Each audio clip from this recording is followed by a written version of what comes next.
Hello guys, আমার নতুন একটা ভিডিওতে আপনাদের সকলকে স্বাগত জানাই। তো আজ একটু অন্য ধরনের ভিডিও নিয়ে চলে এলাম, পটলাক ভিডিও। পটলাক মানে তো সকলেই জানেন, ওই যে বাড়ি থেকে রান্না বান্না করে নিয়ে গিয়ে দূরে কোথায় মাঠের ধারে বসে বসে খেতে হবে সকলের সাথে। Just kidding.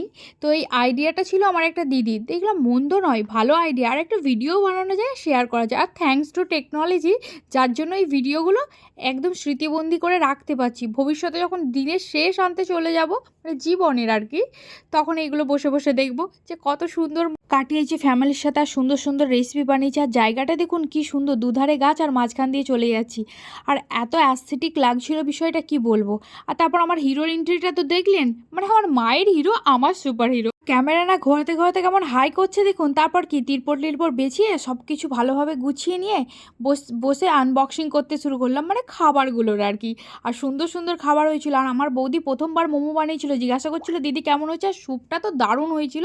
রেসিপি আপনাদের সাথে শেয়ার করব পরবর্তীকালে, দেখবেন এত টেস্টি হয়েছিল কি বলবো। তারপর এই ছোলা মাখা, না সরি, পাপড়ি চাট আর চাউমিনও ছিল। আর আমি বানিয়েছিলাম আলুর পরোটা, আর বৌদি বানিয়েছিল মোমো, আর ওখানে কাজু বিস্কিটও আর চিকেন পকোড়া বানিয়েছিলাম। ওহ, দুর্দান্ত হয়েছিল। এই ফার্স্ট বার ট্রাই করেছিলাম, কিন্তু সবাই খুব প্রশংসা করছিল। তারপর বসে বসে গল্প করছিলাম ফ্যামিলির সাথে। এই মুহূর্তগুলো ফরেন ট্রিপের থেকেও সেরা সেরা।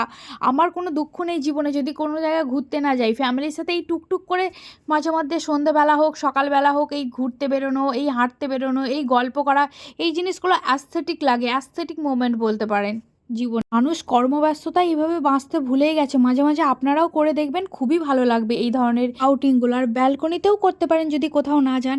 আর এই যেহেতু জায়গাটা স্টেশনের ধারে ছিল, তাই সন্ধ্যেবেলা ট্রেনের মজা নিতে নিতে আমরা খাচ্ছিলাম আর কি গল্পই না করছিলাম। আর ওখান থেকে আসতেই মন যাচ্ছিল না। বাই, ভালো থাক।